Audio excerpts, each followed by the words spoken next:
Om Swastiastu. Assalamualaikum warahmatullahi wabarakatuh. Shalom Yama Budaya. Salam sejahtera bagi kita semua. Kepada dosen pembimbing mata kuliah komunikasi, Ibu Igusti Ayu Sri Diana Putri SKM MPH yang saya hormati, serta teman-teman sekalian dan penonton sekalian yang saya cintai. Perkenalkan, nama saya Ninyoman Krisna Dewi, NIM 066, dari kelas 2B D3 Teknologi Laboratorium Medis. Di sini saya akan mempresentasikan materi tentang komunikasi dalam organisasi.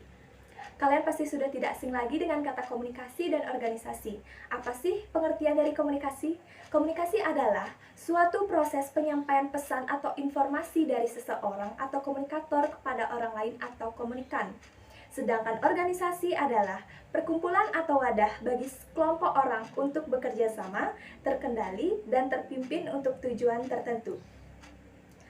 Di sini dapat kita simpulkan bahwa komunikasi organisasi yaitu proses menciptakan dan saling menukar pesan dalam satu jaringan hubungan yang saling tergantung satu sama lain untuk mengatasi lingkungan yang tidak pasti atau yang selalu berubah-ubah. Selanjutnya ada unsur-unsur komunikasi dalam organisasi. Apa saja sih? Yang pertama, ada komunikator. Adalah orang yang berbicara, mengirim berita, atau orang yang memberikan berita atau menyampaikan pesan. Yang kedua, menyampaikan berita. Dalam hal ini dapat dilakukan dengan cara mengatakan, mengirim, atau menyiarkan. Misalkan, mengatakan secara langsung, mengirim bisa saja mengirim melalui sosial media, atau dan menyiarkan bisa melalui TV ataupun radio. Yang ketiga ada berita-berita yang disampaikan atau message atau pesan. Dapat dalam bentuk perintah, laporan, ataupun saran. Yang keempat ada komunikan, yaitu orang yang dituju, pihak penjawab, atau dengan kata lain orang yang menerima pesan atau berita. Dan yang kelima adalah unsur dari komunikasi tersebut yang mencakup komunikator, menyampaikan berita-berita yang disampaikan, komunikan, dan tanggapan atau reaksi. Merupakan kesatuan yang utuh dan bulat, dalam artian apabila satu unsur tidak ada, maka komunikasi tidak akan terjadi. Selanjutnya ada penyaluran komunikasi dalam organisasi. Yang pertama, ada komunikasi vertikal. Komunikasi vertikal terdiri atas komunikasi ke atas dan komunikasi ke bawah. Dimulai dari komunikasi ke bawah atau downward communication. Apa sih itu? Sebuah komunikasi yang mengalir dari tingkat atasan atau jabatan yang lebih tinggi kepada tingkat yang lebih rendah atau jabatan yang lebih rendah. Yang kedua adalah komunikasi ke atas atau upward communication. Apa sih itu? Jenis informasi yang mengalir dari tingkat ke bawah ke tingkat yang lebih tinggi. Jadi pada saat bawahan mau menyampaikan informasi kepada atasannya. Seperti itu. Yang kedua ada komunikasi horizontal.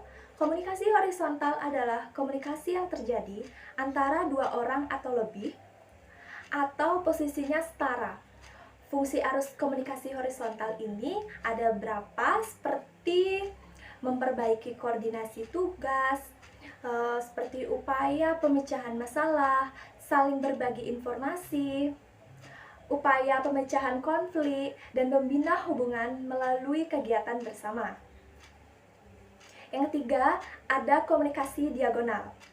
Komunikasi diagonal merupakan komunikasi yang memotong secara menyilang diagonal rantai perintah organisasi. Hal ini sering terjadi sebagai hasil hubungan-hubungan departemen, lini, dan staf. Baiklah, selanjutnya kita beralih ke konsep kunci organisasi. Apa saja sih? Selain itu pula terdapat beberapa konsep kunci organisasi. Konsep kunci komunikasi itu yaitu yang pertama, ada proses, suatu sistem terbuka yang dinamis, yang menciptakan dan saling menukar pesan di antara anggotanya. Karena gejala menciptakan dan menukar informasi ini berjalan terus-menerus dan tidak ada henti-hentinya, maka dikatakan sebagai suatu proses. Yang kedua, ada pesan atau message. Yang dimaksud dengan pesan yaitu susunan simbol yang penuh arti tentang orang, objek, kejadian yang dihasilkan oleh interaksi dengan orang. Yang ketiga, ada jaringan. Organisasi terdiri dari satu seri orang yang tiap-tiap darinya memiliki posisi kedudukan atau peranan tertentu dalam organisasi. Pertukaran pesan dari sesamanya orang-orang ini terjadi melewati satu set jalan kecil yang hal ini dinamakan jaringan komunikasi. Yang keempat, ada keadaan yang tergantung. Keadaan yang saling tergantung satu bagian dengan bagian lainnya bila suatu bagian dan dalam berorganisasi mengalami gangguan, maka akan berpengaruh kepada bagian lainnya dan mungkin juga kepada seluruh sistem organisasi. Dan yang kelima, ada hubungan. Hubungan manusia dalam organisasi berkisaran mulai dari yang sederhana, yaitu hubungan di antara dua orang atau diadik, sampai kepada hubungan yang kompleks, yaitu hubungan dalam kelompok yang kecil maupun besar dalam organisasi. Lalu selanjutnya yang nomor 6 ada lingkungan. Yang dimaksud dengan lingkungan di sini yaitu semua totalitas secara fisik dan faktor sosial yang diperhitungkan dalam perbuatan keputusan mengenai individu dalam suatu sistem. Dan yang ketujuh, ada ketidakpastian. Ketidakpastian adalah perbedaan informasi yang tersedia dengan informasi yang diharapkan. Nah, selanjutnya kita beralih ke pedoman komunikasi yang baik. Apa saja sih? Ini pedoman komunikasinya American Management Association atau AMA telah menyusun sejumlah prinsip-prinsip komunikasi yang disebut The 10 Commandments of Good Communication atau 10 pedoman komunikasi yang baik. Nah, pedoman-pedoman ini disusun untuk meningkatkan efektivitas komunikasi organisasi. Secara ringkasnya yaitu yang pertama, cari penjelasan gagasan terlebih dahulu sebelum dikomunikasikan. Yang kedua, teliti tujuan sebenarnya setiap komunikasi. Yang ketiga, pertimbangkan keadaan fisik dan manusia keseluruhan kapan saja komunikasi akan dilakukan. Yang keempat, konsultasikan dengan pihak-pihak lain bila perlu dalam perencanaan komunikasinya. Yang kelima, perhatikan tekanan, nada, dan ekspresi lainnya sesuai isi dasar berita dalam berkomunikasi. Yang keenam, ambil kesempatan bila timbul untuk mendapatkan segala sesuatu yang membantu atau umpan balik. Yang ketujuh, ikuti lebih lanjut komunikasi yang dilakukan. Kedelapan adalah perhatikan konsistensi komunikasi. Yang kesembilan, ada tindakan atau perbuatan harus mendorong komunikasi. Dan yang terakhir adalah ke-10, yaitu jadilah pendengar yang baik, berkomunikasi tidak hanya untuk dimengerti tetapi untuk dipahami.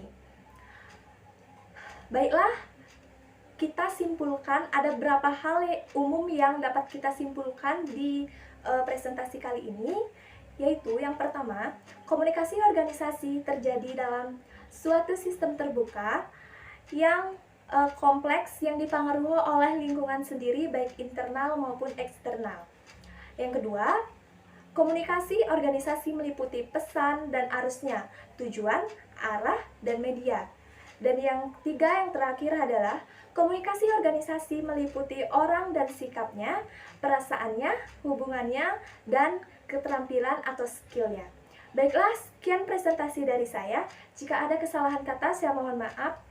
Baiklah, terima kasih Ibu dan terima kasih teman-teman dan penonton sekalian. Saya tutup dengan Prama Santi. Om Santi Santi Santi Om.